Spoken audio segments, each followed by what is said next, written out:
go. You can have this back out. Okay, so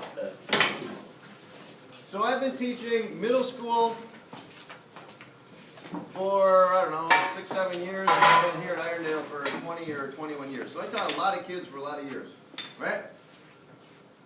Haven't had a kid cut their finger off on a bandsaw, router table, table saw, jointer, any of the scary ones, right?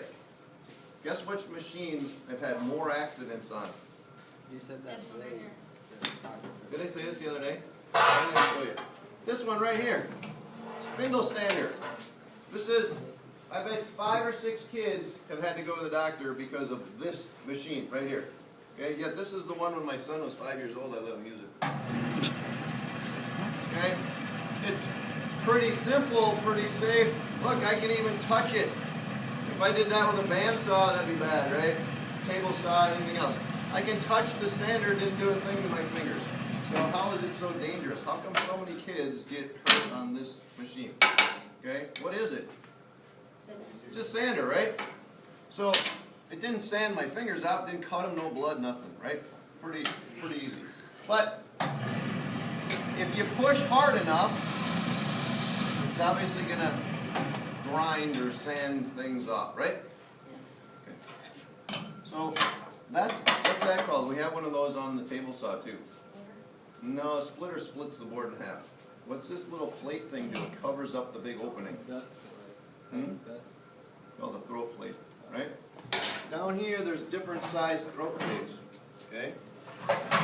Because you can put on different size spindles, okay? There's big ones and there's little ones depending on how big of a circle or a curve you're doing, right? Change the size of the spindle. How many people ever use one of these? Few people, right? So there's different size spindles, and I'll show you in a second how you can change the spindle, okay? Take the nut off, loosen it up, take the spindle off. Now inside of here, there's this metal piece right here, this sleeve right here, you watching? Okay? The rubber piece in here doesn't fit on here. See, it's too loose, so you have to have one of these metal pieces on the inside. So sometimes if you want to change sizes, like this one doesn't have one, you might have to pull it out of this one and stick it onto this one. Got it? Otherwise it doesn't work on the machine. So let's just use this one for now.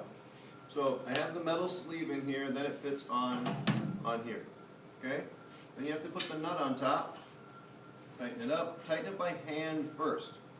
Okay? That way, if you get the nut turned, it's not on straight, it's all cross-threaded, then when you crank it with a wrench, then you end up wrecking the threads on either the nut or the spindle. So hand tighten it first. Okay? Let's just use that one for now, put the rest of the stuff back here. Now I'm going to tighten it up just a little bit. You don't have to crank it super tight, but what you're doing when you put the nut on top and you tighten it is you're compressing this rubber piece right here. And as you compress it down, it expands out. And that's what holds the sleeve from sliding on the rubber piece. Okay? So you got to snug it up enough so that it expands. When you're done, put all the tools back underneath you. Now you have to pick the right size throat plate. If you pick one that's a little the wrong size, you see how there's a gap right in there? Okay, this is where it starts getting fun. Okay? So what's happening is this is moving up and down as it's spinning this direction. Which way, if I just push this up there, which way do you think the piece of wood's going to go? That way or that way? Watch, it's going to go that way, right? Because it's spinning counterclockwise. So if I just push it there, it's going to go that way. Got it? So now what's going to happen when I have my hands like this? Which hand is going to get munched every time? Which hand's going to get munched? Yeah, right? Because I'm going to stick it up here and it's going to go whoop, and it's going to roll my hand into the tool. And then because it's going up and down, then what's going to happen? My finger's going to go whoop, and it's going to suck my finger right down inside of here. That's what's happened like 5 or 6 times. Because people don't put their hands on top of the board, they put their hand on the back side of the board, and then it rolls their finger in and then it sucks their finger down. Okay? How do you prevent that? Well, you can grab it on top like this with your right hand, because because it's always going to go that direction, right? Your left hand, put it on top. Now when you're sanding the board, even if it goes like that, okay, put this hand on top. The other thing is if you go the opposite direction. So if I know it's going this way, go this way. I put it here and then I can go this direction. If you're going to have this hand over the top, you can't have your fingers right here. I'd rather you didn't have your hands on this side of the board at all. Put your hands on top. This is the one you can control it with, right? Because it's not going to go there.